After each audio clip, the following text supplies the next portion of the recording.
आपका? ऋषिकेश शुक्ला। कहाँ से? उत्तर प्रदेश। देखिए योगी आदित्यनाथ ने जो है वो 331 बांग्लादेश के जो लखीमपुर में हिंदू परिवार शरणार्थी के रूप में रह रहे थे उन्हें मालिकाना हक दिया है। साथ ही साथ जो है वो 1300 करोड़ रुपए की परियोजनाओं का जो है वो शिलान्यास भी किया है। कैसे देखते हैं आप? देखो, इसीलिए हम सब उनको योगी आदित्यनाथ कहते हैं, हिंदुओं के हृदय सम्राट कहते हैं, क्योंकि एकमात्र ऐसा नेता मैं जो देखता हूँ कि खुल के अगर हिंदुत्व के लिए चाहे क्यों ना गद्दी चली जाए, चाहे क्यों ना सत्ता चली जाए, लेकिन मुझे हिंदुत्व के मुद्दे से भटकना नहीं है, वो है योगी आदित्यनाथ। आपने अभी एग्जाम्पल देख लिया कि कैसे जो बांग्लादेश के हिंदू थे, जिसके लिए विपक्ष आवाज उठाने के लिए भी तैयार नहीं था, जिसके लिए उनके मुंह से चू तक नहीं निकल रही थी, आज योगी आदित्यनाथ खुल के उनके लिए काम कर रहे हैं, उनको हमारे भारत का हिस्सा समझ रहे हैं, उनको अपने परिवार की तरह ट्रीट कर रहे हैं। और उनको लखीमपुर खीरी में मेरे ख्याल से 1 रुपए पर लीज पे उनको जमीन दी गई है, घर दिया गया कि आप आओ आराम से रहो, अपना जीवन व्यापन करो, आपको किसी चीज की टेंशन लेने की जरूरत नहीं है। तो हमें ऐसा नेता चाहिए भैया जो हिंदुत्व के लिए काम करे, जो निष्पक्ष होकर काम करे, ना कि सिर्फ बड़बोलापन करने वाले। और योगी आदित्यनाथ जी काम करने में सफल हुए हैं।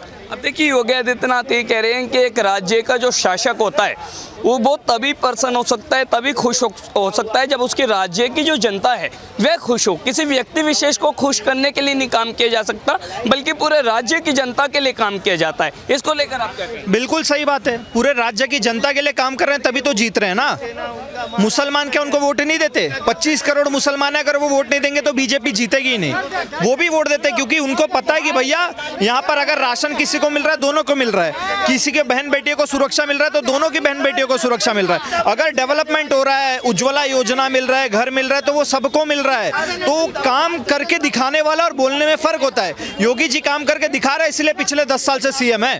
पहले लोग बोलते थे भैया नोएडा जो सीएम जाता है वो हार जाता है। योगी जी पता नहीं कितने बार नोएडा जाके आया, अभी जेवर एयरपोर्ट भी बनवा दिया, और 12 से योगी जी जीत कर आएंगे। और आप भी यही खड़े हो, मैं भी यही खड़ा हूँ। 2027 आप भी देखोगे और मैं भी देखूंगा। देखिए आप यूपी से हैं, लेकिन अखिलेश यादव कह रहे हैं कि योगी आदित्यनाथ जनता का काम नहीं करते, बल्कि वो जो है बड़े बड़े उद्योगपतियों का काम करते हैं। इसलिए आज जो है यूपी में पीड़ित यानी पिछड़ा, दलित, आदिवासी तीनों जो है वो हाशिए पर है। क्या कहना चाहिए? देखो, अखिलेश यादव जी के साथ जो पीड़ित जुड़ा है ना, पिछड़ा, दलित, आदिवासी, वो हाशिए पर ही रहेगा, क्योंकि अखिलेश यादव खुद को ही पीड़ित बनाने पे लगे हुए हैं। पिछड़ा, दलित, आदिवासी, तो जो समाजवादी पीड़ित है वो तो पिछड़ा, दलित, आदिवासी वो पीछे ही रहने वाले हैं भैया। जो हमारे अखिलेश यादव थे वो लियारी राज चला रहे थे, लेकिन हमजा अली मजारी बन के हमारे योगी जी आए और इनके लियारी की ऐसी तैसी कर दी। बस जमील जमाली बन के जो है कब्जा करके बैठे थे ना लियारी पे, तो बस हमजा अली मजारी बन के आए योगी जी, और इनके जितने भी ये इन्होंने सल्तनत बना रखी थी वो सल्तनत की ऐसी तैसी फेर दी, और अब उसको डेवलपमेंट करने का काम कर रहे हैं। मैं तो मैनकाइंड फार्मा के जो मालिक है उनका भी इंटरव्यू देख रहा था, कैसे उनके भतीजे को किडनैप कर लिया गया था एक दौर में, मुलायम सिंह यादव जी के, और अब वही आके डेवलपमेंट में बोल रहे हैं कि भैया अगर मुख्यमंत्री हो तो योगी आदित्यनाथ जैसा हो। तो ये सिर्फ मैं नहीं बोल रहा हूँ भैया, बड़े बड़े लोग आज इन्वेस्ट करने के लिए रो रहे हैं यूपी में। UP one of the fastest growing economy है पूरे भारत की, तमिलनाडु तक को उसने पीछे छोड़ दिया है। तो ये बोलने की बात नहीं होती है, डेटा बता रहा है कि भैया यूपी जो है वो उत्तर प्रदेश से उत्तम प्रदेश बनने की राह पर चल चुका है। आप कह रहे हैं उत्तर प्रदेश उत्तम प्रदेश बनने की राह पर चल रहा है। अखिलेश यादव कह रहे एक समोसा एक कचौड़ी नहीं है, अब ढोंगी जी पर भरोसा। क्या कहना चाहेंगे? ढोंगी जी पर कहां से उनको भरोसा होगा? उनको तो मुल्ला मौलवी पे भरोसा होगा, उनको तो भैया नमाज जो पढ़ता है सड़क पर लेट के उस पर भरोसा होगा, उनको तो हज पे सब्सिडी देने में मजा आता है, उनको तो भैया कब्रिस्तान बनाने में मजा आता है। तो कब्रिस्तान बनाने वाले मैंने बोल दिया ना भैया, अब ये लियारी नहीं रहा अखिलेश यादव जी, अब ये भारत का हिस्सा बन चुका है। तो लियारी राज आप सपने में जो देखा करते थे ना कि अतीक अहमद जैसे गुंडे घूम रहे, मुख्तार अंसारी जिसका मन कर रहा है उसकी बहन बेटियों को उठा ले रहे हैं, आजम खान जिसका मन कर रहा है उसको मरवा दे रहा है, तो ये बंद हो चुका है। क्या नाम? अमित नाम हुआ। कहाँ से? मैं गोरखपुर से। देखिए ऐसा है कि यूपी में चुनाव नजदीक आ गया है, ठीक है, तो इस तरीके का जो कार्ड है वो खेला जाएगा, और कम से कम किसी सरकार को तो याद आया, 10 साल के बाद ही सही, योगी जी को याद आ गया, मोदी जी को याद आ गया कि भाई पाकिस्तान और बांग्लादेश के जो हिंदू हैं उनको मालिकाना हक दिया जा सकता है।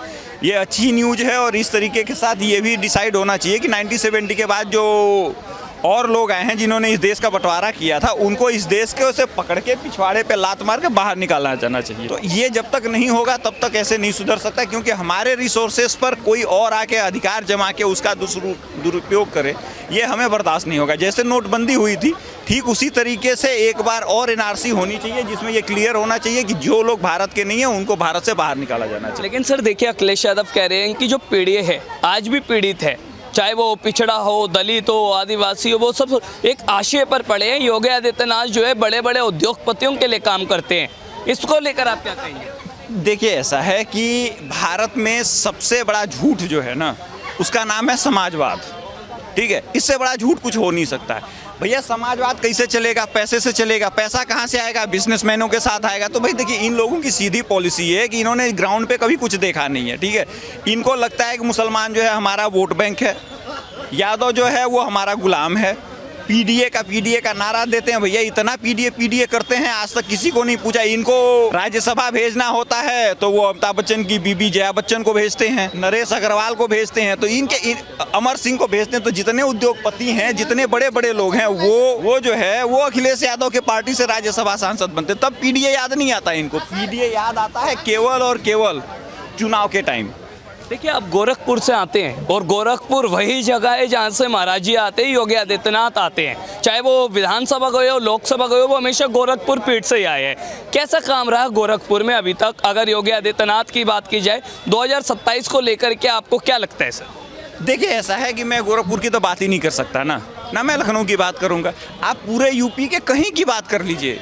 जब से बीजेपी की गवर्नमेंट आई है तब से बीएसपी यानी बिजली, सड़क और पानी की कोई बात ही नहीं करता। यूपी में सबसे बड़ी समस्या लॉ एंड ऑर्डर की थी, वो पूरी तरीके से चल रही है, एकदम बढ़िया चल रही है। रही बात गोरखपुर की, तो जहां गोरखपुर के लोग पलायन करते थे, आज गोरखपुर में 5 इंडस्ट्रियल जोन बने हुए हैं। जिसको पूछिए वो गीडा जाता है और काम करने चला आ जाता है। ये नहीं है कि गीडा जो है वो मुख्यमंत्री योगी आदित्यनाथ जी ने बनाया था ना, ये कांग्रेस का शुरू किया हुआ है। लेकिन आने वाले समय में इसको इतना बर्बाद किया गया कि जिसकी कोई सीमा नहीं। और आज वो गीडा है जो आने वाले समय में यूपी का सबसे बड़ा इंडस्ट्रियल स्टेट बन के सामने आएगा। ये हालत है हमारे स्टेट की। आप कानपुर का ले लीजिए, सबसे ज़्यादा फैक्ट्रियाँ चालू हुई हैं। शुगर फैक्ट्री जो थी वो चालू हुई है, गन्ने का पेमेंट मिलना शुरू हो गया। राशन तो छोड़ दीजिए, गेहूं की खरीद हो या धान की खरीद हो, उसका पैसा मिलना शुरू हो गया। तो जो सरकार जितना कर सकती थी उससे ज़्यादा किया है। 10 आउट ऑफ 10 नंबर दिया जा सकता है योगी जी को। और सबसे बड़ी बात, जिस यूपी में कहा जाता था तार पकड़ लो बिजली नहीं आती, उस यूपी की हालत ये है कि बिजली जाती नहीं है। अब इससे ज़्यादा डेवलपमेंट एक आम आदमी के लिए नहीं हो सकता है। अखिलेश यादव कह रहे हैं यूपी में दिन दाड़े हत्याएं हो रही है गौ माता की।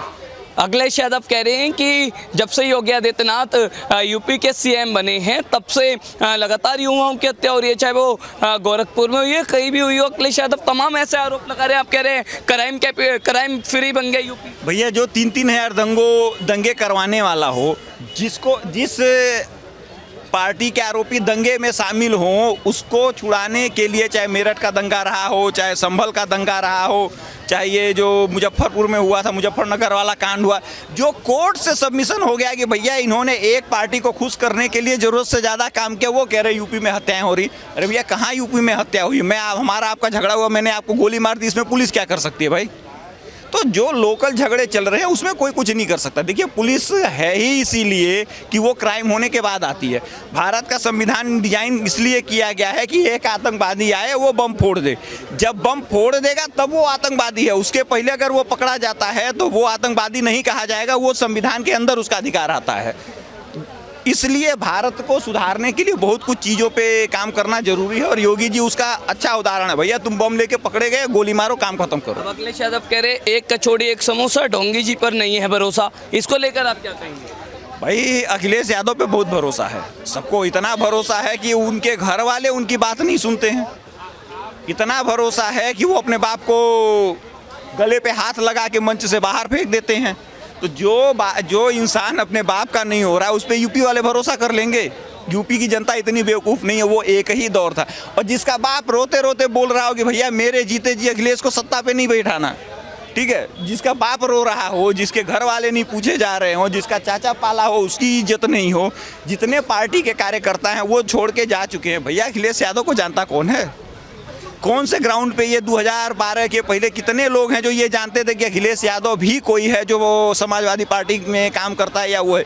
उनकी पूरी पहचान ये है कि ये मुख्यमंत्री मुलायम सिंह यादव जी के बेटे हैं और पुत्र मोह में उनको सत्ता में बैठा दिया गया। अब देखिए स्वामी अभिमुक्तेश्वर आनंद जो है वो योगी आदित्यनाथ को कसाई बता रहे हैं। कह रहे हैं कि वो उसे योगी मत कहिए, योगी नाम सुनकर ही उन्हें जो है वो चिढ़ होने लगती है। योगी आदित्यनाथ जो है वो संतों का चोला पहन कर के जो है वो गौ माता की हत्या करा रहे हैं और इसलिए वो कसाई है।